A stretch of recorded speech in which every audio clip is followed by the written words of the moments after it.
أعمالنا من يهده الله فلا مضل له ومن يضلل فلا هادي له وأشهد أن لا إله إلا الله وحده لا شريك له وأشهد أن محمدا عبده ورسوله أما بعد فإن خير الحديث كتاب الله وخير الهدي هدي محمد صلى الله عليه وسلم وشر الأمور محدثاتها وكل محدثة بدعة وكل بدعة ضلالة وكل ضلالة في النار۔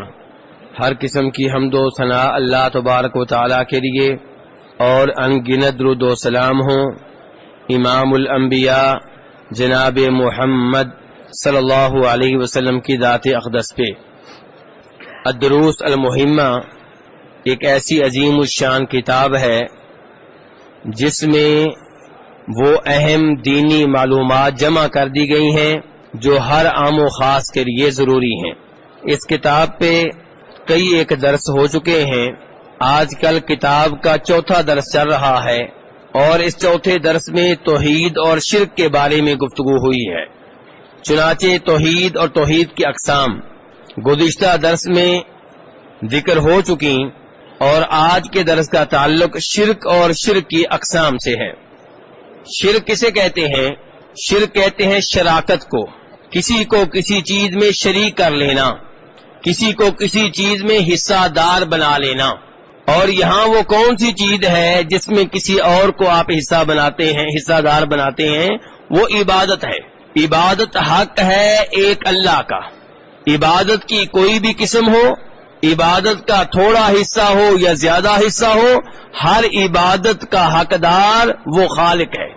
اللہ تعالیٰ فرماتے ہیں یا ایھا الناس اعبدوا ربکم الذی خلقکم والذین من قبلکم، اے لوگوں اس اللہ کی عبادت کرو جس نے تمہیں بھی پیدا کیا اور تمہارے آباء و اجداد کو بھی پیدا کیا۔ تو عبادت کے لائق وہ ذات ہے جو خالق ہے، جو کیا ہے؟ اور اللہ تعالیٰ ایک اور جگہ پہ کہتے ہیں خالق کل شیء فاعبدوہ، کہ اللہ ہر چیز کا خالق ہے اس لیے اس کی عبادت کرو۔ تو عبادت کے لائق بننے کے لیے خالق ہونا ضروری ہے، اور خالق کتنے ہیں؟ خالق ایک ہے اور وہ ایک اللہ ہے۔ اب جب آپ اللہ تعالیٰ کے ساتھ ساتھ کسی اور کے لیے بھی تھوڑی یا زیادہ عبادت کرتے ہیں تو آپ نے اسے اللہ کا شریک بنا لیا۔ لیکن ہوتا یہ ہے کہ کئی دفعہ شرک کرنے والے شرک بھی کرتے ہیں اور ساتھ ساتھ یہ بھی کہتے ہیں کہ ہم شرک نہیں کرتے۔ بھی آپ کے انکار کر دینے سے کچھ نہیں ہوگا، آپ کے عمل کی طرف دیکھا جائے گا، آپ کر کیا رہے ہیں۔ زبان سے آپ کہتے ہیں میں شرک نہیں کرتا، لیکن آپ قبر والوں کو پکارتے ہیں جیسے اللہ کو پکارا جاتا ہے، قبر والوں سے بیٹا مانگتے ہیں جیسے اللہ سے مانگا جاتا ہے، تو یہ دعا ہے اور دعا عبادت ہے۔ نبی علیہ الصلوۃ والسلام فرماتے ہیں کہ دعا عبادت ہے، بالکل صحیح حدیث ہے۔ تو اس لیے میرے بھائیو شرک سے دور رہنا ہوگا اور شرک سے دور رہنے کی دعائیں بھی کرنا ہوں گی۔ جو لوگ توحید پہ ہیں وہ یہ نہ سمجھیں کہ ہمیں گارنٹی مل گئی ہے کہ ہم شرک نہیں کریں گے۔ امام الموحدین، توحیدیوں کے امام جناب ابراہیم علیہ السلام اللہ تعالیٰ سے دعا کر رہے ہیں وَجْنُبْنِي وَبَنِيَّ أَن نَّعْبُدَ الْأَصْنَامَ، یا اللہ مجھے اور میرے بیٹوں کو بتوں کی عبادت سے دور رکھنا۔ انہوں نے یہ نہیں کہا کہ میں تو محفوظ ہوں، سیو ہوں، بس بیٹوں کے لیے دعا کر دیتا ہوں۔ کہہ لیں کہ یا اللہ مجھے بھی اور میری اولاد کو بھی بتوں کی عبادت سے دور رکھنا۔ رب انہن اضللن کثیرا من الناس، یا اللہ ان بتوں نے بہت سے لوگوں کو گمراہ کر کے رکھ دیا ہے۔ میرے بھائیو جناب حذیفہ کہتے ہیں، یہ کون ہیں؟ جناب حذیفہ رضی اللہ عنہ صحابی ہیں، کہتے ہیں کہ لوگ نبی علیہ الصلوۃ والسلام سے سوال کیا کرتے تھے خیر کے بارے میں، اور میں سوال کیا کرتا تھا شر کے بارے میں تاکہ شر کی پہچان ہو جائے اور اس سے دور رہ سکوں۔ اسی لیے والد صاحب بچوں کو کیا بتاتے ہیں؟ بیٹا یہ سانپ ہے، ان سے دور رہنا ہے، یہ بچھو ہے، ان سے دور رہنا ہے، اس محلے میں وہ ڈاکو رہتا ہے، اس سے دور رہنا ہے، وہ فراڈی ہے، اس سے دور رہنا ہے۔ اگر بچے کو نہیں بتائیں گے تو کیا ہوگا؟ بچہ پھنس جائے گا. اس لیے شرک کی برائی کی پہچان ضروری ہے. آپ کو پتا ہونا چاہیے کون کون سی چیزیں شرک ہیں. تو کتاب کے مؤلف کہتے ہیں وَأَقْسَامُ الشِّرْكِ ثَلَاثَةٌ، شرک کی 3 قسمیں ہیں. کتنی قسمیں ہیں؟ توحید کی کتنی بتائی تھی؟ نمبر 1 توحید ربوبیت، نمبر 2 توحید الوہیت یا عبادت، نمبر 3 توحید اسماء و صفات. آج کہہ رہے ہیں کتاب کے مؤلف شرک کی بھی 3 قسمیں ہیں. کہتے ہیں ایک ہوتا ہے شرک اکبر، بڑا شرک، اور ایک ہوتا ہے شرک اصغر، اور تیسرے نمبر ہوتا ہے شرک خفی، پوشیدہ قسم کا شرک. کہتے ہیں فالشرک الاکبر یوجب حبوط العمل والخلود فی النار لمن مات علیہ. شرک اکبر کرتے کرتے جسے موت آ گئی اور وہ توبہ نہیں کرتا، تو ایسے آدمی نے اپنی زندگی میں جو چند نیک اعمال کیے ہیں وہ ضائع ہو جائیں گے، اور ایسا آدمی جہنم میں رہے گا. کتنی دیر کے لیے؟ ہمیشہ ہمیشہ کے لیے. کہتے ہیں کہ اللہ تعالیٰ نے فرمایا، اب آپ بھی کہیں گے کہ کتاب کے مؤلف باتیں تو بڑی بڑی کر رہے ہیں، کوئی دلیل بھی تو دے نا. تو وہ دلیل دے رہے ہیں. کہتے ہیں کما قال تعالی وَلَوْ أَشْرَكُوا لَحَبِطَ عَنْهُمْ مَا كَانُوا يَعْمَلُونَ. اللہ تبارک و تعالیٰ نے 18 انبیاء کرام علیہم الصلوۃ والسلام کا تذکرہ کیا 7ویں سپارے میں سورہ انعام میں. کتنے انبیاء کا؟ حاجی صاحب سے پوچھیں. حاجی صاحب ٹیک کا نقصان ہو رہا ہے. کتنے انبیاء کرام کا تذکرہ ہوا؟ 18 کا. 18 انبیاء کرام علیہم الصلوۃ والسلام کے اللہ تعالی نے نام لیے. نام لینے کے بعد کہا کہ یہ بھی اگر شرک کرتے تو ان کے نیک اعمال ضائع ہو جاتے. کیوں جی نیک اعمال کیوں ضائع ہو جاتے؟ کیونکہ شرک آ گیا. شرک اتنا بڑا جرم ہے کہ اگر کوئی شرک پہ ہے، کفر پہ ہے، نمازیں پڑھتا رہے، روزے رکھتا رہے، مسجدیں بناتا رہے، یتیموں کی کفالت کرتا رہے، کوئی فائدہ نہیں. اور میرے بھائی یہ کوئی عجیب بات نہیں ہے، یہی کچھ ہم بھی کرتے ہیں. ہماری بیٹی تعلیم کی دنیا میں ہم اس کی بڑی حوصلہ افزائی کرتے ہیں، اسے انعام دیتے ہیں، اچھا کھانا دیتے ہیں، اچھا کمرہ فراہم کرتے ہیں تاکہ یکسوئی سے پڑھ سکے، اچھی کتابیں، اچھا قلم، سب کچھ مہیا کرتے ہیں، بڑا پیار کرتے ہیں. اور وہ بھی ہماری اطاعت کرتی ہے، گھر کے کام کرتی ہے، کپڑے دھوتی ہے، سالن بنا دیتی ہے، والد صاحب کو دبا بھی دیتی ہے، بڑی خدمتیں کرتی ہے. لیکن جب یہ رپورٹ آ جائے کہ اس نے منہ کالا کر لیا ہے تو وہ نیکیاں کام آئیں گی؟ وہ پڑھائی کام آئے گی؟ وہ گھر میں جو جھاڑو دیتی رہی ہے وہ کام آئے گا؟ وہ جو روٹیاں پکاتی رہی ہے وہ کام آئیں گی؟ بالکل کوئی چیز کام نہیں آئے گی. جو اللہ کے ساتھ شرک کرے گا اس کا کوئی بھی نیک عمل اللہ کے ہاں قابل قبول نہیں ہے. اس معاملے میں کوئی رعایت نہیں ہے، اس معاملے میں کوئی نرمی نہیں ہے. اللہ تعالیٰ فرماتے ہیں دوسری آیت میں ما كان للمشركين ان يعمروا مساجد الله شاهدين على انفسهم بالكفر اولئك حبطت اعمالهم وفي النار هم خالدون. یہ سورہ توبہ ہے. اللہ تعالیٰ فرماتے ہیں کہ مشرکین کا یہ حق نہیں ہے کہ وہ اللہ کی مسجدیں آباد کریں، اللہ کے گھر بنائیں، مسجدیں بنائیں، وہاں آ کے مسجد کی نگرانی کریں، مسجد میں آنے والوں کی خدمت کریں، مسجد کے ذمہ دار بنیں. یہ مشرکین کا اور کافروں کا حق نہیں ہے. مکہ میں اللہ کا سب سے بڑا گھر تھا جسے کیا کہتے ہیں؟ مسجد حرام کعبہ. اس کے متولی کون تھے؟ مشرک، کافر. کیا بیت اللہ کے متولی ہو جانے سے انہیں کوئی فائدہ ہوا؟ بیت اللہ بنایا انہوں نے، تعمیر کیا سرے نو، پیسہ لگایا حلال کا، اور حاجیوں کی خدمت کرتے تھے، بلکہ حج بھی کرتے تھے، مینا میں جاتے تھے، مزدلفہ میں جاتے تھے، سارے کام کرتے تھے یہ نیکی کے. کیا ان کے یہ کام آئے؟ بلکہ انہیں مشرک قرار دیا گیا، کافر قرار دیا گیا، ان پہ تلواریں چلائی گئی، ان کے خلاف جہاد کیا گیا، ان کی عورتوں کو قیدی بنایا گیا، ان کے مردوں کو غلام بنایا گیا۔ اللہ تعالیٰ فرما رہے ہیں ما کان للمشرکین ان یعمروا مساجد اللہ، شرک اور اللہ کی مسجد آباد کرنا یہ دونوں کام ایک ساتھ نہیں چل سکتے۔ شاہدین علی انفسہم بالکفر، یہ خود گواہ ہیں اس بات کے کہ یہ کفر کرتے ہیں، یہ شرک کرتے ہیں، پھر کس منہ سے اللہ کی مسجدوں کو آباد کرتے ہیں؟ اولئک حبطت اعمالہم، اللہ نے کہا ان کے تمام اعمال ضائع ہو چکے۔ وفی النار ہم خالدون، یہ جہنم میں رہیں گے کب تک؟ ہمیشہ ہمیشہ۔ جرم کیا حاجی صاحب؟ کیوں جی؟ شرک، اللہ کے ساتھ شرک کرنا اتنا بڑا جرم ہے۔ اور یہاں پہ یہ بھی وضاحت کر دوں کہ جب وہ شرک کرتے تھے تو وہ بھی کہتے تھے کہ اصل اللہ ہے۔ اصل کیا ہے؟ یہ تو بزرگ ہیں، اللہ کے قریب کر دیتے ہیں۔ اور آج کلمہ پڑھنے والا مشرک بھی یہی کہتا ہے، کہتا ہم بھی مانتے ہیں قبر والے اللہ کے برابر کے نہیں ہے، اصل کون ہے؟ جی پھر بابے کی قبر پہ آ کے کیوں مانگتے ہو؟ بابے کو کیوں پکارتے ہو؟ جی اللہ سے لے کر دیتے ہیں۔ میرے بھائی یہی عقیدہ مکہ والوں کا تھا۔ قرآن پاک کھول کر دیکھ لیں، 23واں سپارہ سورہ زمر، والذین اتخذوا من دونہ اولیاء ما نعبدہم الا لیقربونا الی اللہ زلفی، وہ لوگ جنہوں نے اللہ کے علاوہ ولی پکڑ رکھے ہیں۔ کیا پکڑ رکھے ہیں؟ یہ ولی پکڑنے سے کام خراب ہوتا ہے۔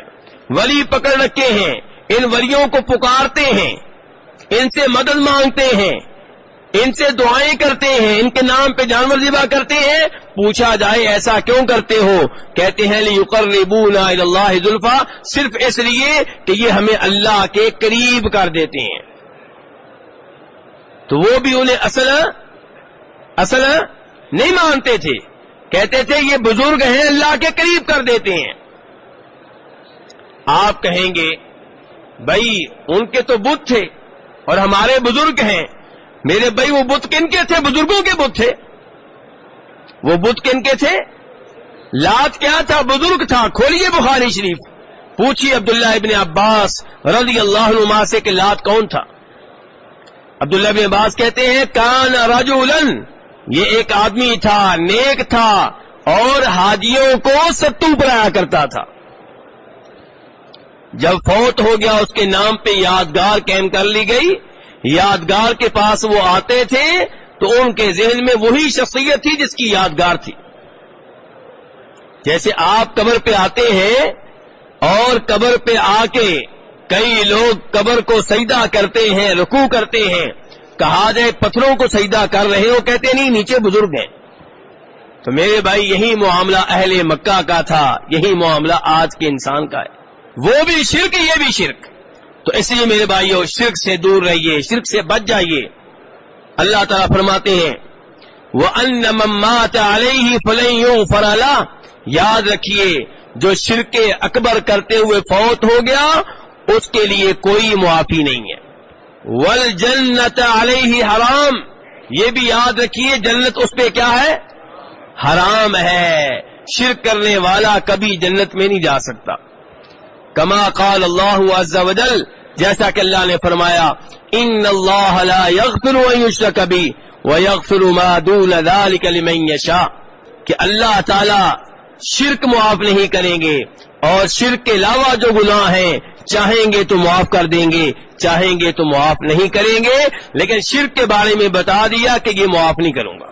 وقال سبحانہ، اللہ تعالی مزید فرماتے ہیں انہ من یشرک باللہ فقد حرم اللہ علیہ الجنہ ومأواہ النار، کہ جو بھی اللہ کے ساتھ کسی اور کو شریک بنائے گا تو اللہ تعالیٰ اس پہ جنت حرام کر دے گا، ومأواہ النار، اور ایسے آدمی کا ٹھکانہ کیا ہوگا؟ جہنم کی آگ۔ وما للظالمین من انصار، اللہ نے یہ بھی بتا دیا شرک کرنے والوں سن لو کہ شرک کرنے والوں کے کوئی بھی مددگار کام نہیں آئے گا۔ لوگ شرک کرتے ہیں کہ بابا بچا لے گا، قبر والا بچا لے گا۔ اللہ تعالیٰ کہہ رہے ہیں وَمَا لِلظَّالِمِينَ مِنْ أَنصَارٍ، جو اللہ کے ساتھ شرک کرے گا کوئی بھی اس کی مدد نہیں کر سکے گا۔ دور نہ جائیے، بخاری شریف اٹھا لیجئے، جناب ابراہیم علیہ السلام کے بارے میں بخاری شریف کی حدیث ہے کہ روز قیامت ان کے والد آزر کو جہنم کی آگ کی طرف لے جایا جا رہا ہوگا، تو ابراہیم علیہ السلام کہیں گے یا اللہ میرے والد اور میری آنکھوں کے سامنے جہنم کی آگ میں پھینکا جا رہا ہے، میرے لیے اس سے بڑی رسوائی کیا ہوگی؟ یا اللہ تو نے وعدہ کیا تھا کہ ابراہیم تجھے روز قیامت رسوا نہیں ہونے دوں گا۔ اللہ تعالیٰ کہیں گے ابراہیم نیچے دیکھو، کہاں دیکھو؟ چنانچہ جناب ابراہیم علیہ السلام اپنے دونوں پاؤں کے درمیان میں دیکھیں گے اور اسی دوران ان کے والد کو جہنم کی آگ میں پھینک دیا جائے گا۔ کس کے والد کو؟ جناب ابراہیم علیہ السلام، امام الموحدین، امام الانبیاء، توحید والوں کے امام، کئی انبیاء کرام کے باپ۔ جناب ابراہیم علیہ السلام کئی نبیوں کے باپ ہیں۔ اسماعیل علیہ السلام نبی ہیں، آپ کے بیٹے ہیں۔ اسحاق علیہ السلام نبی ہیں، آپ کے بیٹے ہیں۔ یعقوب علیہ السلام نبی ہیں، آپ کے پوتے ہیں، اور خود ہمارے نبی بھی آپ کی نسل میں سے ہیں۔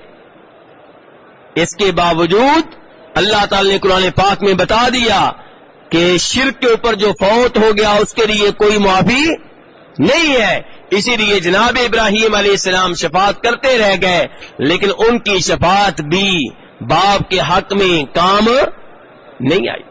کتاب کے مؤلف کہتے ہیں وَمِنْ أَنْوَاعِهِ، کہتے ہیں کہ میں آپ کو شرک اکبر کی چند قسمیں بتاتا ہوں۔ کون سے شرک کی؟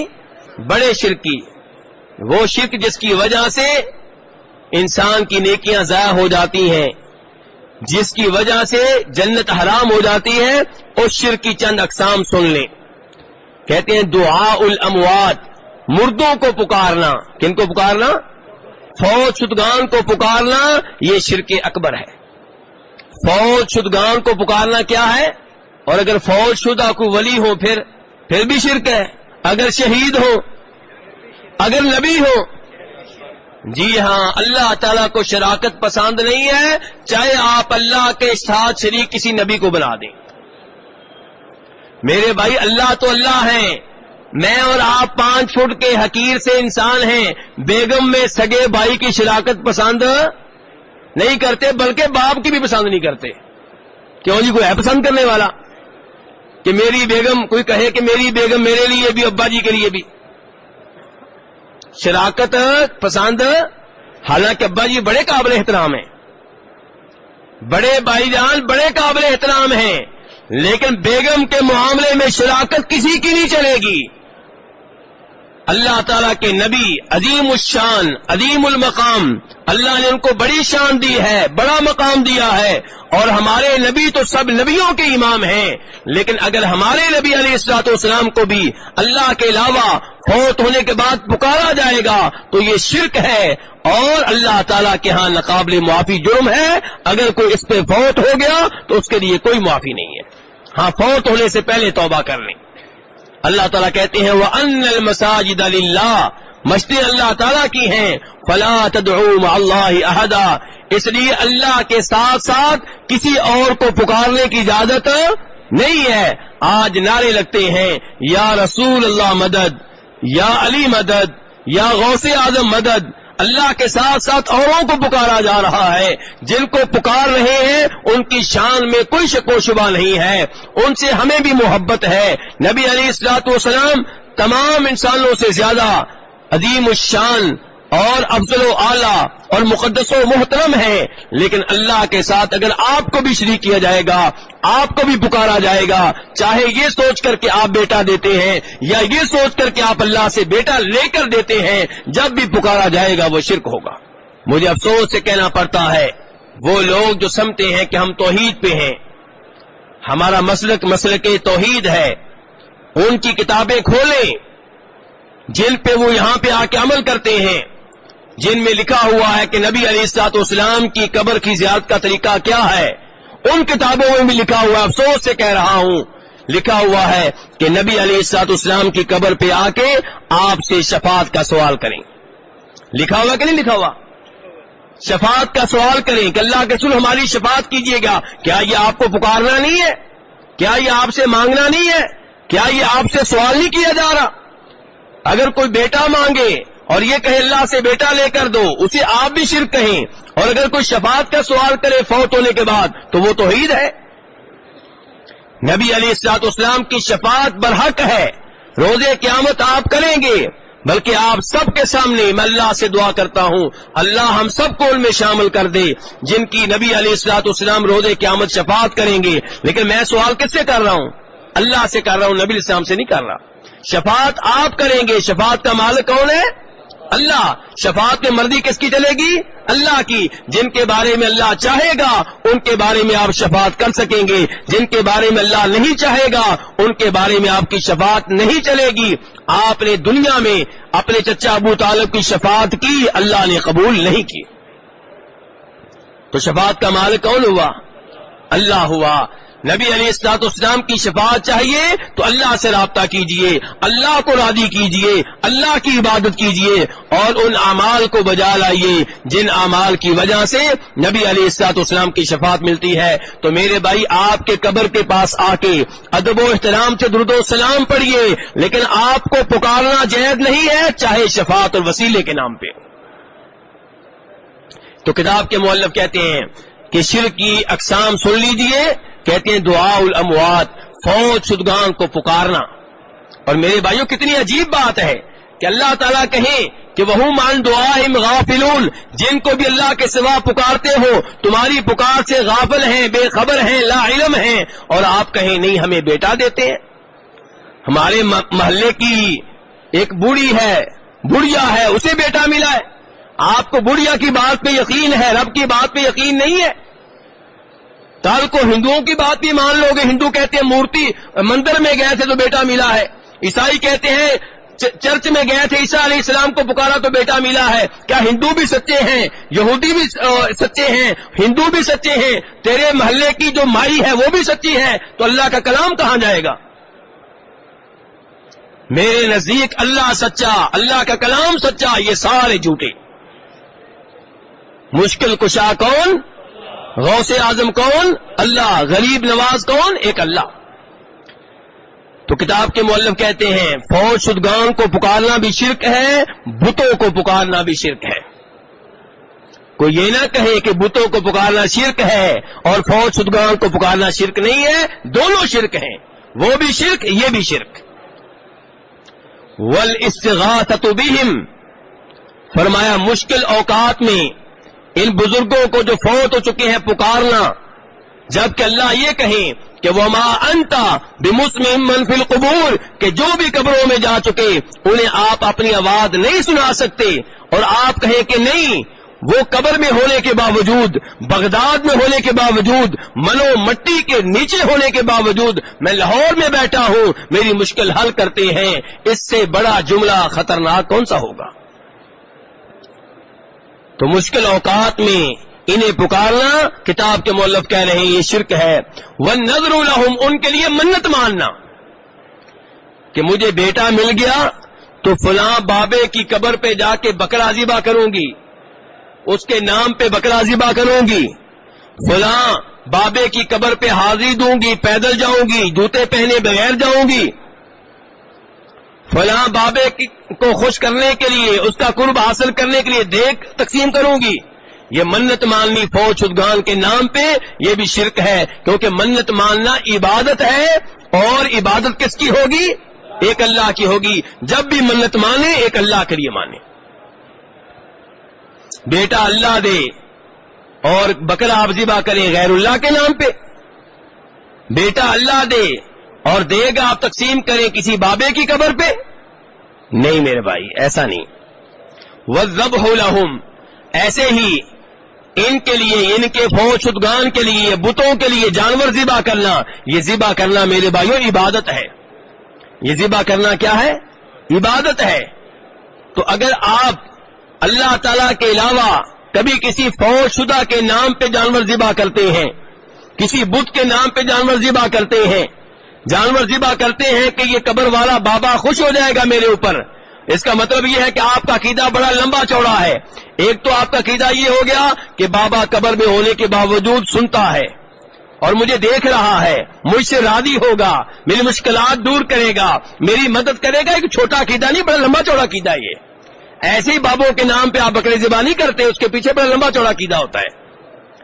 تو اس لیے ہاں ایک ہے کہ آپ اللہ کے نام پہ جانور ذبح کریں، لیکن یہ ہے کہ میرے دادا جی جو فوت ہو چکے ہیں انہیں ثواب مل جائے، میرے والدہ جو فوت ہو چکی ہے انہیں ثواب مل جائے. یہاں آپ کا یہ عقیدہ نہیں ہے کہ والدہ جانتی ہیں کہ میں جانور ذبح کر رہا ہوں، وہ سن رہی ہیں، وہ دیکھ رہی ہیں، وہ مشکل حل کریں گی. نہیں، یہاں پہ تو آپ کو اپنی والدہ پہ ترس آ رہا ہے کہ بیچاری پتہ نہیں کس حال میں ہے، میں اللہ کے نام پہ جانور ذبح کرتا ہوں، شاید اللہ میری والدہ کو کوئی فائدہ دے دے. یہ اور چیز ہے اور وہ اور چیز ہے. جہاں آپ بکرا ذبح کرتے ہیں بابے کو راضی کرنے کے لیے، بابا راضی ہوگا، بابا دیکھ رہا ہے، بابا جانتا ہے، بابا سنتا ہے، بابا مشکلات حل کرے گا، بابا بیٹا دے گا، وہ اور عقیدہ ہے. تو اس لیے ان کے نام پہ، فوج شدگان کے نام پہ جانور ذبح کرنا انہیں راضی کرنے کے لیے، یہ کیا ہے؟ یہ بھی شرک ہے. اس کے بعد کتاب کے مؤلف کہتے ہیں اما الشرک الاصغر، اب رہ گیا شرک اصغر. اصغر کا مطلب کیا ہوتا ہے؟ چھوٹا شرک. وہ کیا ہے چھوٹا شرک؟ آپ بھی دھیان سے سن لیں. بڑے کے بارے میں تو آپ سمجھتے ہیں کہ ہم پاک صاف ہیں، چھوٹے کے بارے میں دھیان سے سن لیں. کہتے ہیں اما الشرک الاصغر فهو ما ثبت بالنصوص من الكتاب او السنة تسميته شركا ولكنه ليس من جنس الشرك الاكبر. شرک اصغر وہ چیزیں ہیں جن کے بارے میں کتاب و سنت میں آیا ہے کہ یہ چیزیں شرک ہیں، لیکن ہمیں پتا ہے کہ یہ شرک اکبر میں سے نہیں ہے. مثال كالرياء في بعض الاعمال والحلف بغير الله وقول ما شاء الله وشاء فلان ونحو ذلك. اس کی مثالیں سن لیں شرک اصغر کی. ریاکاری. ریاکاری کون سا شرک ہے؟ کون سا شرک ہے حاجی صاحب؟ شرک اصغر ہے ریاکاری. عمرہ ایک کر لیا، دوسرے عمرے کے لیے جا رہے ہیں، دل میں کیا ہے؟ گاؤں میں نام ہو جائے گا کہ اس بندے نے کتنے عمرے کیے ہیں؟ 2 عمرے کیے ہیں.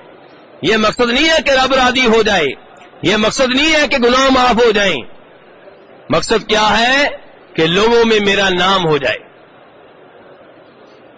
قرآن پاک حفظ کیا ہے کس لیے؟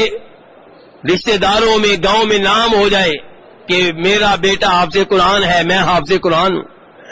تلاوت کرتا ہے کسی پروگرام میں تو مقصد یہ نہیں ہے کہ رب راضی ہوگا، مقصد یہ ہے کہ لوگ شاباش دیں گے. مال خرچ کرتا ہے، مسجد بنواتا ہے، یتیموں کو دیتا ہے، بیواؤں کو دیتا ہے، مقصد یہ نہیں ہے کہ رب راضی ہو جائے، مقصد یہ ہے کہ لوگوں کو پتہ چل جائے کہ یہ اتنی بیواؤں کی سرپرستی کرتا ہے، اتنے یتیموں کی کفالت کرتا ہے، اتنی مسجدیں اس نے بنوائی ہیں. یہ شرک اصغر ہے، ریاکاری. ہاں ایک یہ ہے کہ آپ نے تلاوت کی اللہ کو راضی کرنے کے لیے، تلاوت کے بعد کسی نے تعریف کر دی کہ آپ کی تلاوت بڑی شاندار تھی، تو اس سے انشاءاللہ کوئی فرق نہیں پڑتا، کیونکہ آپ کا مقصد کیا تھا؟ آپ کا مقصد یہ نہیں تھا کہ لوگ مجھے شاباش دیں، وہ تو بعد میں کسی نے شاباش دے دی. آپ نے مسجد بنائی اس لیے کہ اللہ راضی ہو جائے، بعد میں کسی نے تعریف کر دی کہ ماشاءاللہ انہوں نے یہ مسجد بنائی ہے. تو انسان میرے بھائیو کمزور ہے، شیطان حملے کرتا ہے، اس لیے کوشش کیجئے نیک عمل کرتے ہوئے کہ ہماری نیت پاک صاف ہو. شیطان حملے کرے گا، آپ بھی شیطان کا مقابلہ کریں. کیا کیسے مقابلہ کریں گے؟ تلوار سے، پسٹل سے، کس سے؟ دعاؤں سے. یعنی کہ اللہ سے مدد مانگیں گے کہ یا اللہ تو نے قرآن میں کہا یہ ہمیں دیکھ رہا ہے، ہم تو اسے دیکھ بھی نہیں سکتے. انہ یراکم ہوا وقبیلہ من حیث لا ترونہم. یا اللہ ہماری مدد کر. اسی لیے اللہ تعالی نے کیا کہا ہے؟ تلاوت کرنے سے پہلے کیا پڑھنا چاہیے؟ اعوذ باللہ من الشیطان الرجیم، کہ یا اللہ یہ شیطان مردود جو ہے اس سے بچنے کے لیے میں اپنے آپ کو تیری پناہ میں دے رہا ہوں، تو میری حفاظت کر، تو مجھے اس سے بچا. لیکن اچھے بڑے سمجھدار لوگ تلاوت کرنے لگتے ہیں تو اعوذ باللہ کیسے پڑھتے ہیں؟ پتہ ہے؟ جیسے یہ کوئی فالتو چیز ہو. یہ ایسے ہی ہے، بس روٹین کی کاروائی ہے. مثال کے طور پہ تلاوت کرنی ہے سورہ قل اللہ احد کی تو کہیں گے اعوذ باللہ من الشیطان الرجیم بسم اللہ الرحمن الرحیم قل هو اللہ احد. تو اعوذ باللہ کا یہ انداز کیوں بھائی؟ اعوذ باللہ میں تو آپ نے اللہ کی منت کرنی تھی، اللہ سے التجا کرنی تھی، اللہ سے درخواست کرنی تھی پیار و محبت سے کہ یا اللہ اب میں تلاوت کرنے لگا ہوں، اب یہ شیطان حملے کرے گا، یا اللہ میں اپنے آپ کو تیرے حوالے کر رہا ہوں، تیری پناہ میں دے رہا ہوں، یا اللہ تو مجھے سے بچا۔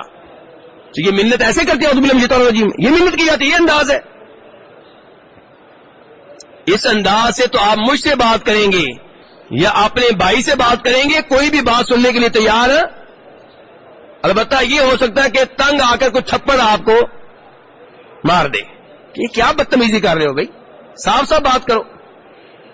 تو اس لیے میرے بھائی اعوذ باللہ پڑھنی ہے آرام سے، اللہ کی منت کے انداز میں، کیونکہ تلاوت کرنے لگے ہیں شیطان حملے کرے گا۔ ایک صحابی نے، مسلم شریف کی حدیث ہے، نبی علیہ الصلوۃ والسلام سے کہا تھا اللہ کے رسول جب نماز پڑھنے لگتا ہوں شیطان وسوسے ڈالتا ہے، شیطان میرا دھیان کبھی ادھر لے جاتا ہے کبھی ادھر لے جاتا ہے۔ تو آپ نے فرمایا یہ نماز میں گمراہ کرنے کے لیے خاص قسم کا شیطان ہے، یہ جب آئے حملے کرے تو اللہ تعالی سے پناہ مانگو۔ کس کی پناہ مانگو؟ تو کیا پڑھنا ہے؟ اعوذ باللہ من الشیطان الرجیم 3 بار پڑھیے میرے بھائیو، اعوذ باللہ من الشیطان الرجیم۔ کب؟ نماز سے پہلے کہ نماز کے بعد؟ اور جب وسوسے ڈالے گا، جب وہ حملہ کرے گا نماز میں، جب حملہ شروع ہو جائے گا آپ نے 3 دفعہ اعوذ باللہ پڑھ کے پھونکنا ہے۔ کس سائڈ پہ؟ اپنی بائیں سائڈ پہ، اپنی بائیں سائڈ پہ، ساتھ والے کی دائیں سائڈ نہیں، اپنی بائیں سائڈ پہ آپ نے پھونکنا ہے نماز میں۔ حاجی صاحب جب حملہ ہوگا تب بھی یہ حفاظت کرنی ہے نا، یہ تو نہیں کہ حملہ شیطان کو کہا بھی تو نماز میں حملے کر لے، نماز کے بعد تو پوچھوں گا، وہ نماز کا بیڑا غرق کر رہا ہے تو نماز کے دوران ہی اس کا مقابلہ کرنا ہے، اللہ سے مدد مانگنی ہے۔ اعوذ باللہ من الشیطان الرجیم۔ تو بہرحال ریاکاری بڑی خطرناک ہے، نیکیوں کو کھا جاتی ہے، پیسے ضائع ہو جاتے ہیں، محنتیں ضائع ہو جاتی ہیں۔ اسی لیے اویس قرنی کا نام آپ نے سنا ہوگا جی، کتنے دانت توڑے تھے انہوں نے؟ آپ نے سارے ہی توڑ لیے تھے۔ کتنا ثواب ہے اپنے دانت توڑنا جی؟ کیوں جی صاحب اتنا ہی ثواب ہے تو آپ نے کیوں نہیں توڑے؟ آپ نے عجیب و غریب باتیں ہمارے معاشرے میں مشہور ہو جاتی ہیں، بیان کرنے والے میرے جیسے ہیں مجھے پتا ہے، اور آپ آگے کہتے ہیں سبحان اللہ۔ میرے بھائی اپنے دانت توڑنا کون سی نیکی ہے؟ کیا شریعت نے اپنے جسم کو نقصان پہنچانے کی اجازت دی ہے؟ کوئی خودکشی کر لے تو کیا ہوگا؟ جہنم کی آگ میں جلے گا۔ تو اپنے دانت بلا وجہ توڑ لینا ایسے ہی؟ کیا اویس کرنی جناب صدیق جناب فاروق سے زیادہ محب تھے؟ جناب صدیق نے کوئی اپنے دانت توڑے؟ جناب فاروق نے اور جناب عثمان نے کسی نے نہیں توڑے۔ تو یہ بات غلط ہے کہ انہوں نے اپنے دانت توڑ لیے تھے۔ ہاں یہ بات صحیح ہے، مسلم شریف کی حدیث ہے کہ وہ نیک آدمی تھے، نبی علیہ الصلوۃ والسلام نے ان کے نیک ہونے کی گواہی دی ہے، اور آپ نے صحابہ کرام سے کہا تھا کہ یہ آدمی اپنی والدہ کا بہت ہی خدمت گزار ہوگا، والدہ کے ساتھ نیکوکار ہوگا، یمن سے جہادی قافلوں کے ساتھ آئے گا، جب آئے تو اس سے اپنے لیے دعا کروا لینا۔ جناب عمر فاروق تلاش کرتے رہے، جب بھی یمن سے کوئی قافلہ آتا پوچھتے تم میں کوئی اویس ہے؟ اور ایک قافلے میں اویس کے بارے میں انکشاف ہو گیا کہ موجود ہیں۔ جناب عمر فاروق نے ان سے ملاقات کی، تمہارا نام اویس ہے؟ جی ہاں اویس ہے۔ تمہارے والد صاحب کا نام عامر ہے؟ جی ہاں عامر ہے۔ آپ کا قبیلہ یہ ہے؟ جی ہاں یہی ہے۔ تمہاری والدہ ہے، سنا ہے اس کی بڑی خدمت کرتے ہو؟ جی ہاں ایسے ہی ہے۔ تمہیں ایک بیماری لگی تھی، برس کی بیماری ختم ہو چکی ہے، تھوڑی سی رہ گئی ہے؟ جی ہاں بالکل ایسے ہی ہے۔ بھائی تمہارے بارے میں نبی علیہ الصلوۃ والسلام نے کہا تھا کہ اویس سے اپنے لیے دعا کروا لینا، فوت شدہ سے کہ زندہ سے؟ اور زندہ سے دعا کروا لینا، تو میرے لیے دعا کرو۔ جناب اویس نے دعا کر دی۔ اب امیر المؤمنین عمر فاروق کہنے لگے کہ اویس کہاں جانے لگے ہو؟ جی کوفہ جانے لگا ہوں، میں کوفہ کے گورنر کے نام تمہارے لیے لیٹر لکھ دیتا ہوں تاکہ تمہارا خیال رکھے۔ اویس نے کہا نہیں، میں گمنام رہنا چاہتا ہوں۔ کوفہ چلے گئے۔ اب جب کوفہ سے لوگ آتے حج کے لیے، عمر فاروق پوچھتے بھی اویس کو جانتے ہو؟ ایک دن ایک آدمی مل گیا، جی میں اویس کو جانتا ہوں، میرا پڑوسی ہے. کہا اویس کے بارے میں نبی علیہ الصلوۃ والسلام نے خوشخبریاں دی تھیں، ان سے دعا کروا لینا اور میرا سلام بھی کہنا. اب یہ آدمی گیا، جناب اویس سے ملاقات کی. کہا اویس میرے لیے دعا کریں. کیوں؟ حج سے تم آئے ہو، تم میرے لیے دعا کرو. کہا نہیں آپ میرے لیے دعا کریں. نہیں، حج سے تم آئے تم میرے لیے دعا کرو. کہا نہیں اویس میرے لیے. اویس سمجھ گیا کچھ چکر ہے. کہا کہیں عمر فاروق سے تمہاری ملاقات تو نہیں ہوئی تھی؟ جی ہوئی تھی. جناب اویس نے دعا کی اور پھر جب وہ دیکھنے لگے کہ لوگوں کو میرے بارے میں معلومات مل رہی ہیں، غائب ہو گئے. بعد میں معلوم نہیں ہو سکا کہاں گئے. اور اگر آج کا کوئی پیر ہوتا تو عالی شان مزار بنواتا، زندگی میں ہی دربار بنواتا، جھنڈا لگاتا اور بڑے بڑے صندوق رکھتا جس میں نذرانے کے لیے. نہیں میرے بھائیو، ریاکاری نہیں. آج کسی کو خواب آ جائے، اگر واقعی آ جائے، پہلی بات ہے کہ فراڈی یہ جھوٹ بولتے ہیں. اور اگر واقعی کسی کا خواب سچا ہو کہ ہم نے نبی علیہ الصلوۃ والسلام کو خواب میں دیکھا ہے، تو بھائی دنیا کو کیوں بتا رہے ہو؟ ہم سے کیا لینا چاہتے ہو؟ اگر تمہیں یہ اعزاز ملا ہے تو دنیا میں اعلانات کیوں کروا رہے ہو؟ اس کام کے لیے جلسے کیوں منعقد کیے جا رہے ہیں؟ میں کئی دفعہ یہاں بھائیوں کو بتا چکا ہوں کہ یوٹیوب پہ آج بھی ایک کلپ موجود ہے. شیخ البانی رحمہ اللہ، موجودہ زمانے کے عظیم محدث، عظیم امام، عظیم فقیہ. اس کلپ میں انہیں کوئی بتا رہا ہے فون میں کہ میں نے آپ کے بارے میں خواب دیکھا ہے کہ نبی علیہ الصلوۃ والسلام آپ کے بارے میں خوشخبری دے رہے ہیں. شیخ البانی رحمہ اللہ نے جو ہی خواب سنا رونا شروع کر دیا. روتے ہی رہے، اس کے بعد کوئی بات نہیں کر سکے. اور دنیا یہ ثابت نہیں کر سکتی کہ انہوں نے پھر کبھی کسی جلسے میں کہا ہو، کسی پروگرام میں کہا ہو کہ لوگوں میرے بارے میں نبی علیہ الصلوۃ والسلام نے یہ خواب میں کہا ہے، فلاں آدمی سے پوچھ لو وہ گواہ ہے. کیوں لوگوں کو بتائیں جی؟ کس لیے؟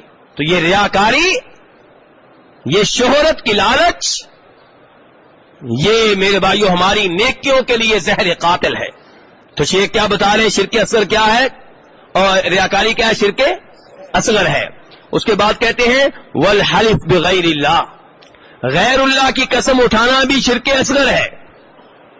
اللہ کے نبی کی قسم، اللہ کے رسول کی قسم، پیر صاحب کی قسم، شیخ عبدالقادر جیلانی کی قسم، ہماری دھرتی کی قسم، ہمارے ملک کی قسم، ہمارے آئین کی قسم، ماں کے سر کی قسم، رزق کی قسم، یہ سب چیزیں غیر اللہ ہیں. کیوں جی غیر اللہ ہے کہ اللہ ہیں؟ یہ سب چیزیں غیر اللہ ہیں اور غیر اللہ کی قسم اٹھانا جائز نہیں ہے، بلکہ شرک ہے. کون سا شرک؟ شرک اصغر. عام طور پہ غیر اللہ کی قسم اٹھانا شرک اصغر ہے. لیکن اگر کوئی اس حد تک پہنچ جائے کہ وہ بابے کو اتنی اہمیت دیتا ہے، فوت شدہ کو اتنی اہمیت دیتا ہے کہ اللہ کی جھوٹی قسم اٹھانے کے لیے تیار ہو جاتا ہے، لیکن بابے کی جھوٹی قسم نہیں اٹھاتا. کیوں؟ بابے سے اللہ سے بھی زیادہ ڈرتا ہے، پھر یہ شرک اکبر ہے. لیکن جب کوئی والدہ کی قسم اٹھائے تو ظاہر ہے والدہ کے ساتھ وہ معاملہ نہیں ہے، تو یہ شرک اصغر ہے. ایسے ہی تیسری مثال دی شیخ نے، یہ کہنا کہ جو اللہ چاہے گا اور جو فلاں آدمی چاہے گا وہ ہوگا، یہ بھی شرک اصغر ہے. سمجھ لگی اس میں شرک اصغر والی کیا بات ہے؟ آپ کہیں گے یہ تو صبح و شام ہم کہتے ہیں. جی ہاں، صحیح جملہ کیا ہے؟ صحیح جملہ یہ کہ آپ کہیں جو اللہ چاہے گا اور اس کے بعد پھر جو آپ کہیں گے، یعنی کہ دوسرا آدمی اللہ کے واؤ میں برابری ہوتی ہے. واؤ میں کیا ہوتا ہے؟ اور میں کیا ہوتی ہے؟ اور میں برابری ہوتی ہے کہ جو اللہ چاہے گا اور جو پیر صاحب چاہیں گے، یہ برابری ہے. پیر صاحب کو اللہ کے برابر کر دیا. اور اگر آپ یہ کہیں کہ جو اللہ چاہے گا اور اس کے بعد جیسے والد صاحب کہیں گے، تو والد صاحب کو آپ نے برابر نہیں کیا. والد صاحب کی مشیت اللہ کی مشیت کے بعد. اصل مشیت کس کی؟ اللہ کی. ایسے ہی آج رات اگر اللہ نہ ہوتا اور میرا بیٹا نہ ہوتا تو ڈاکو نے ہمیں مار دینا تھا. یہ جملہ غلط ہے. آپ کہیں کہ اگر اللہ کا فضل نہ ہوتا اور اللہ کے بعد یا کہیں پھر اگر اللہ نہ ہوتا اور پھر میرا بیٹا نہ ہوتا، پھر میں برابری نہیں ہے اور میں برابری ہے. میرے بھائی سمجھ رہے ہیں جملے کی نہیں سمجھ رہے؟ تو اللہ کی مشیت کے ساتھ مخلوق کی مشیت کو برابر کر دینا، اللہ کے فضل کے ساتھ مخلوق کے معاملے کو برابر کر دینا، یہ غلط ہے اور یہ شرک اصغر ہے۔ اب کتاب کے مؤلف کہتے ہیں کہ دلائل سن لیجئے جن دلائل کی وجہ سے میں کہہ رہا ہوں کہ یہ باتیں غلط ہیں۔ کہتے ہیں لقول النبی صلی اللہ علیہ وسلم، نبی علیہ الصلوۃ والسلام کی حدیث ہے، اخوف ما اخاف علیکم الشرک الاصغر، مجھے تمہارے معاملے میں سب سے زیادہ خطرہ کس چیز کا ہے؟ شرک، مجھے سب سے زیادہ خطرہ تمہارے بارے میں شرک اصغر کا ہے۔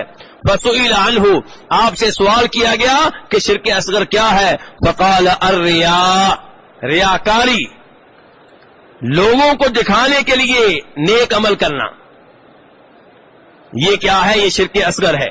اس حدیث کو امام احمد نے روایت کیا ہے، امام طبرانی اور بہقی نے روایت کیا ہے، اور شیخ البانی رحمہ اللہ نے اسے صحیح قرار دیا ہے۔ دوسری حدیث، من حلف بشیء دون اللہ فقد اشرک، جو اللہ کے علاوہ کسی بھی چیز کی قسم اٹھائے گا وہ شرک کرے گا۔ یہ کون کہہ رہے ہیں؟ کون کہہ رہے ہیں حاجی صاحب؟ یہ ساری سوئے ہوئے ہیں۔ حاجی صاحب کیا ہوا؟ ابھی مکہ جانے میں دن پڑے ہوئے، ابھی ٹائم ہے۔ حدیث ہے کہ جو اللہ کے علاوہ کسی چیز کی بھی قسم اٹھائے گا وہ شرک کرے گا۔ یہ الفاظ کس کے ہیں؟ نبی صلی اللہ علیہ وسلم کے الفاظ ہیں۔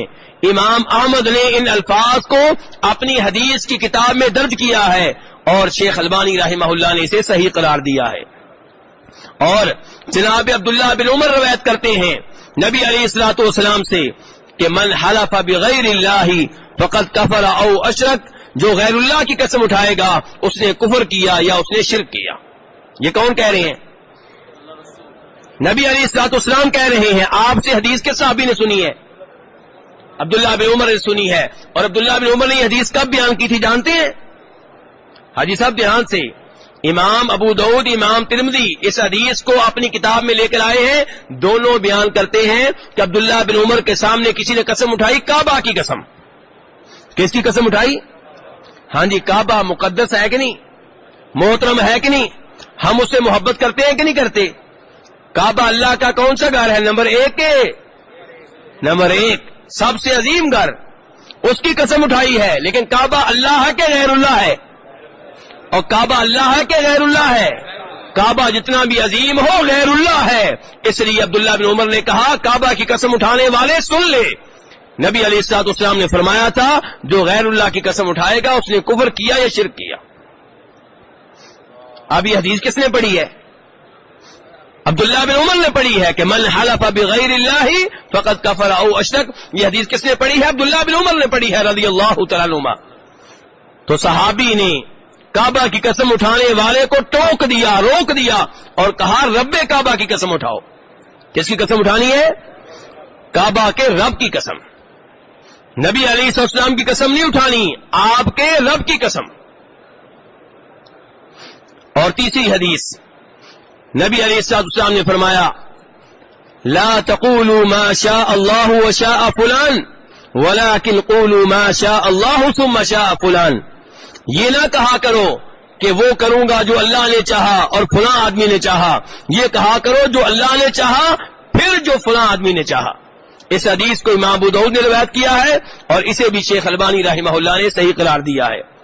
اب شیخ نے شرک اصغر کی مثالیں بیان کر دی، دلائل بھی دے دیے۔ اس کے بعد کہتے ہیں وَهَذَا النَّوْعُ لَا يُوجِبُ الرِّدَّ وَلَا يُوجِبُ الْخُلُودَ فِي النَّارِ وَلَكِنَّهُ يُنَافِي كَمَالَ التَّوْحِيدِ الْوَاجِبِ۔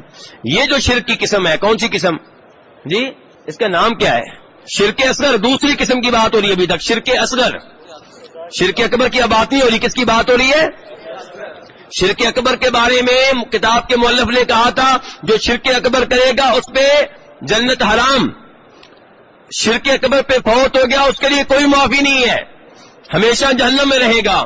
اب بات ہو رہی ہے شرک اصغر کی، اس کے بارے میں کہہ رہے ہیں شرک اصغر کرنے والا مرتد تو نہیں ہوتا اور نہ ہی وہ ہمیشہ جہنم میں رہے گا، لیکن اس کا یہ عمل اس توحید کے خلاف ہے جو توحید کامل اور مکمل ہوتی ہے۔ ایسے آدمی کی توحید ناقص ہے، ایسے آدمی کی توحید کیا ہے؟ ناقص ہے۔ اور پھر آپ کہتے ہیں کتاب کے مؤلف اب آتے ہیں شرک کی تیسری قسم. پہلی قسم کیا تھی حاجی صاحب؟ شرک. دوسری شرک اکبر کرنے والا کہاں جائے گا؟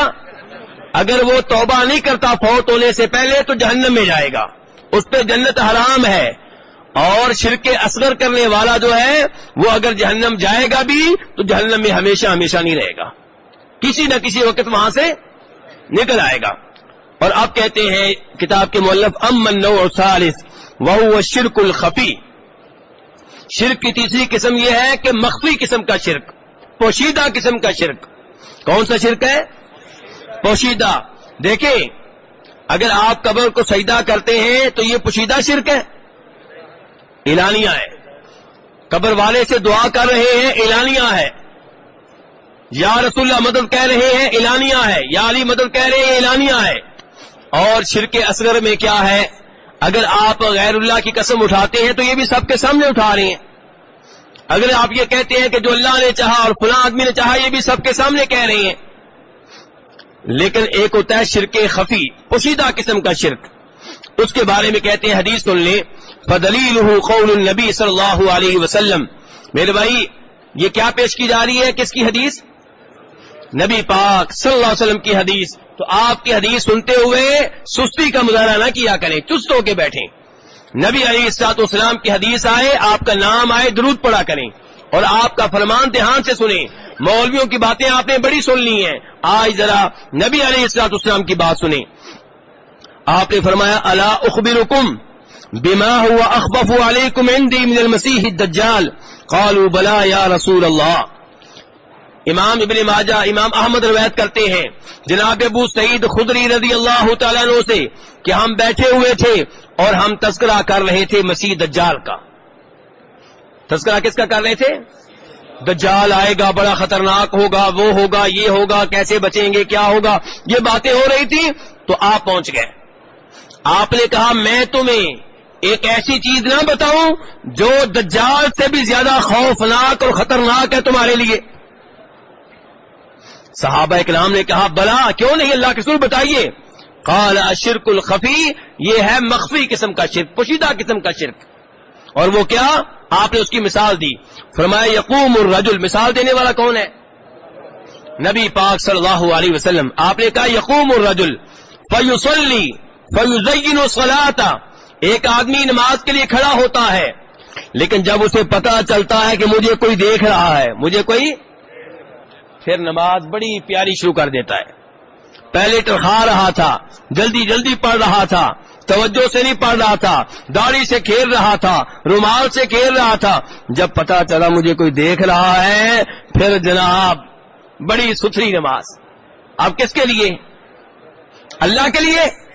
ہاں یہ شرک خفی ہے، کیونکہ بنیادی طور پہ نماز کے لیے جب کھڑا ہوا ہے تو اللہ کے لیے، لوگوں کے لیے نہیں. شرک اصغر میں بھی ریاکاری آئی تھی. وہاں ریاکاری یہ تھی کہ نماز پڑھنے والے نے نماز شروع کی ہے غیر اللہ کے لیے، یعنی کہ نماز اللہ کے لیے لیکن لوگ خوش ہو جائیں، لوگ کہیں بھی بڑا حاجی نمازی ہے. یہ آدمی اللہ کے لیے نماز پڑھنے کے لیے کھڑا ہوا ہے، لیکن جب یہ محسوس کیا کہ مجھے کوئی دیکھ رہا ہے کہ نماز کو لمبا کرنا شروع کر دیا، بڑے اچھے طریقے سے پڑھنا شروع کر دیا. یہ ہے مخفی قسم کا شرک. تو میرے بھائی ان تینوں قسم کے شرک سے بچنا چاہیے. کتاب کے مؤلف کہتے ہیں اگر آپ چاہیں تو آپ یہ بھی کہہ سکتے ہیں شرک کی دو قسمیں ہیں، ایک شرک اکبر، ایک شرک اصغر. اور یہ مخفی قسم کا جو شرک ہے پوشیدہ، یہ شرک اکبر میں بھی داخل ہو جاتا ہے، شرک اصغر میں بھی کئی دفعہ داخل ہو جاتا ہے. شرک اکبر میں آپ دیکھ لیں، وہ کہتے ہیں جو منافق ہوا کرتے تھے، اوپر سے کلمہ پڑھتے تھے، دل میں ان کے شرک تھا، تو شرک اکبر کر رہے تھے لیکن شرک اکبر کو انہوں نے چھپا رکھا تھا. تو کہتے ہیں کہ مخفی قسم کا جو شرک ہے یہ شرک اکبر میں بھی داخل ہو جاتا ہے، شرک اصغر میں بھی داخل ہو جاتا ہے. تو آپ یہ بھی کہہ سکتے ہیں کہ شرک کی دو قسمیں ہیں، ایک شرک اکبر، ایک شرک اصغر. اللہ تعالیٰ سے دعا کرتے ہیں اللہ تعالیٰ ہمیں ہر طرح کے شرک سے محفوظ رکھے. یا اللہ ہمیں توحید پہ رکھنا، یا اللہ ہمیں توحید و شرک کے دروس دھیان سے سننے کی اور سمجھنے کی توفیق عنایت فرما. یا اللہ ہمیں بھی، ہماری اولاد کو بھی شرک سے محفوظ رکھنا. یا اللہ ہم سب کو جب موت دینا توحید پہ دے.